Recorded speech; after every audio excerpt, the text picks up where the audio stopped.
Welcome again to the Rick Hills Real Estate Show, where I recap the week on this beautiful Sunday evening. And there's some news to share with you about what's going on in our market.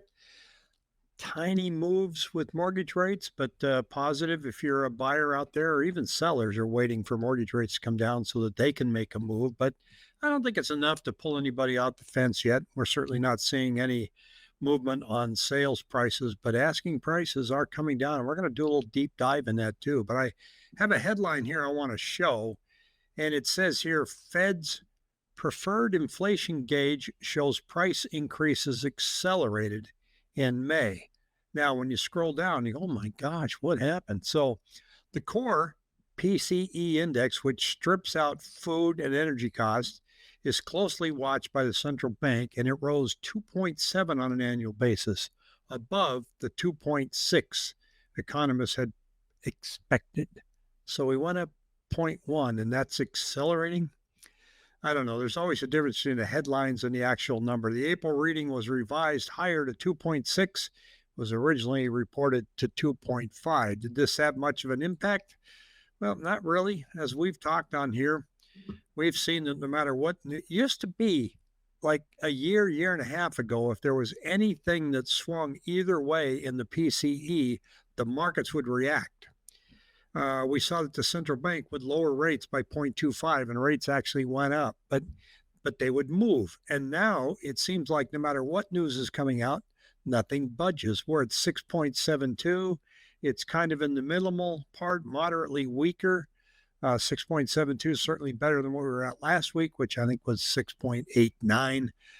But my point is, there isn't much that's moving the market. The news comes out and everybody's just kind of yawning at it. But I want you to pay particular attention to this chart, because I always seem to wait for it to get updated. And I'm just going to have to resign myself that it updates at the end of the month, not the beginning of the month. My apologies to the Cromford people.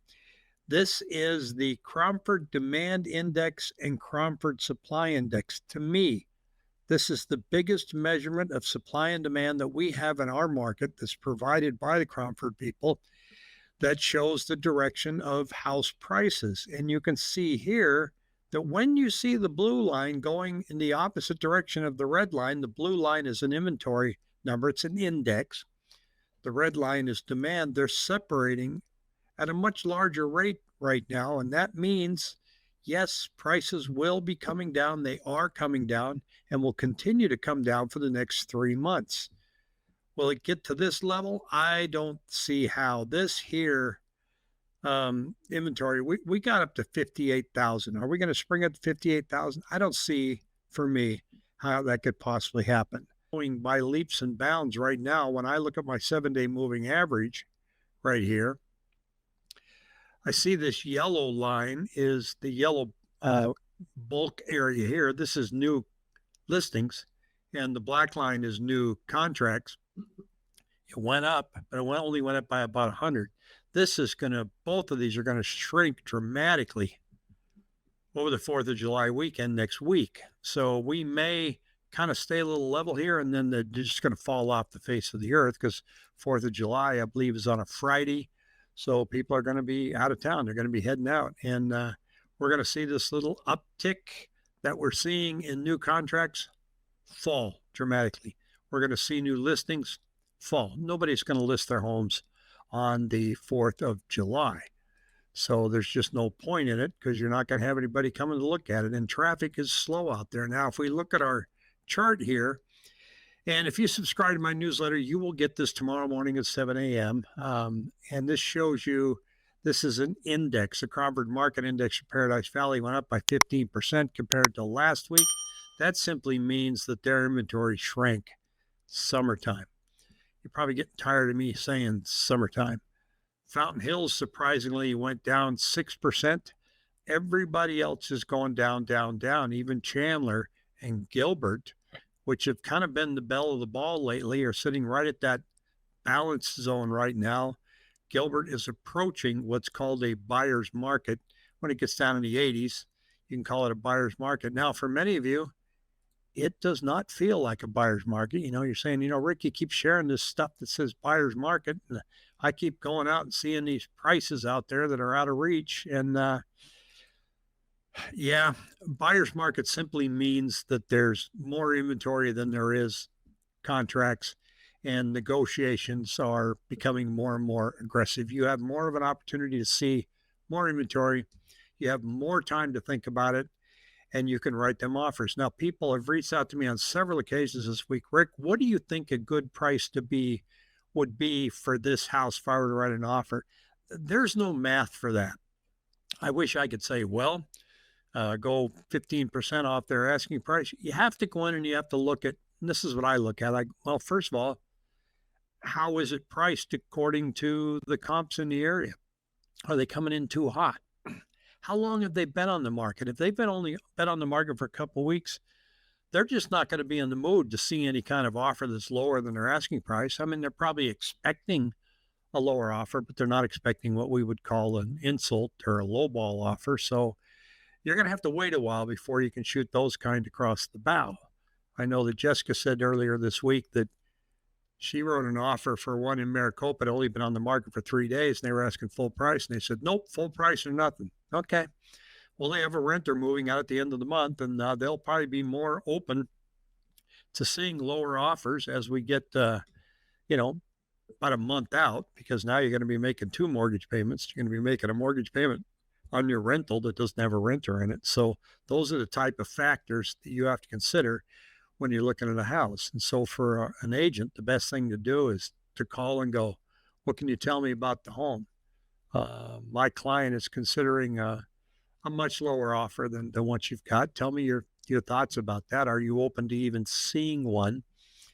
And get a feel for their situation. So you got to get a feel for, are they trying to sell or do they have to sell? Because that's a big difference. If they're just trying to sell, they're leaving it out there. And if they don't sell, they're going to let it expire. And we're seeing that our listings on contract are just matching last year, week after week. I mean, look at this. The pink line here is this year. The, what's that, turquoise, whatever, light blue, that's last year. Just week after week, identical. And it's going to go down because, well, it's hot. And when it's hot, people don't go out and write a lot of listings. Tends to tick up a little bit, maybe kind of sort of sometimes in July as people try to move before school starts here, but not seeing that this year. Average days on market, cumulative days on market for closed listings. How many days was it on the market before it closed? Right now, 77 days. And we have been higher than that before. In January, we were 80 days. That's always higher in January because those homes were probably on the market for November and December. So that's when traffic's low. So they accumulated days on market. So listing in November and December has never been much of a winning strategy. I don't shy away from listing over the holidays, but just understand it could take longer. And that's why we always see a higher days on market in January. It doesn't mean January was bad. It just means that January had more sales from houses that were sitting out there in Q4. We see that here in February, too, of last year, 2023, 2 years ago, 81 days, January 78. But to see it in June is kind of unusual. If we go back and look at other years in June, and we can see here that we were 58 days, 64 days. So it is slower out there, and the homes are staying on the market a little bit longer. This is new listings by month. So when you hear people saying there's a lot of new listings coming up in my neighborhood, there's a lot of activity out there, there really isn't.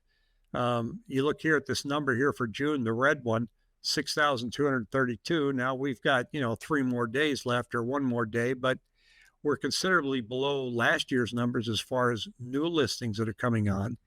But what we're seeing too is we have an increased number of expireds and canceled. So July 1st, 2nd, 3rd, it's going to be very interesting to look at those numbers and see if expired spike.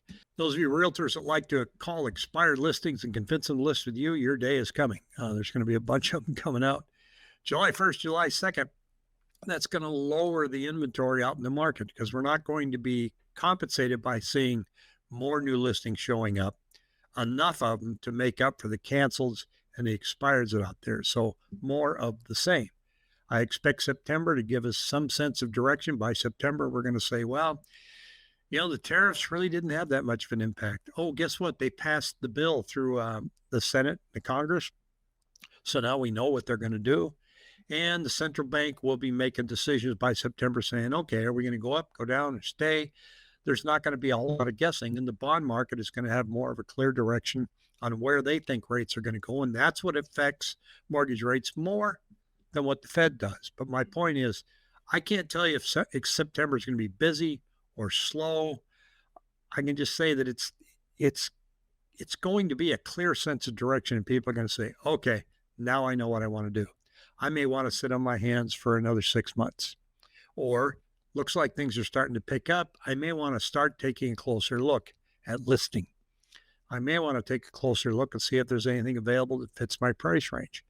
Right now, there's so much uncertainty and so much unaffordability that people are just sitting on their hands. And I expect that to be a long, hot summer here in the Valley. Do me a favor, you haven't done it yet. You haven't signed up for my weekly newsletter. It comes out every Monday morning. And you'll also see in the description down below, if you want a detailed analysis and market report for your zip code, along with anything else you want to know, you can send that to me. I've got a landing page that you can go to right here. I'll show you. And it says your email, phone number, name, zip code, and then the information requested. What else do you want to know? Now, when you get this, if you happen to get a text and it's an automated text, you can just type stop and it won't send anything else out to you. If you do end up getting any type of spam at all from my system, please let me know and I'll have you removed. I try to get preemptive in front of it, but these software robots, I think mine is named Anna. And hi, Rick, this is Anna. Are you looking to buy a house? Stop, and you won't hear from it again. So hope that helps. If you have any questions, shoot me an email, Rick at rickhelps.com. Take care.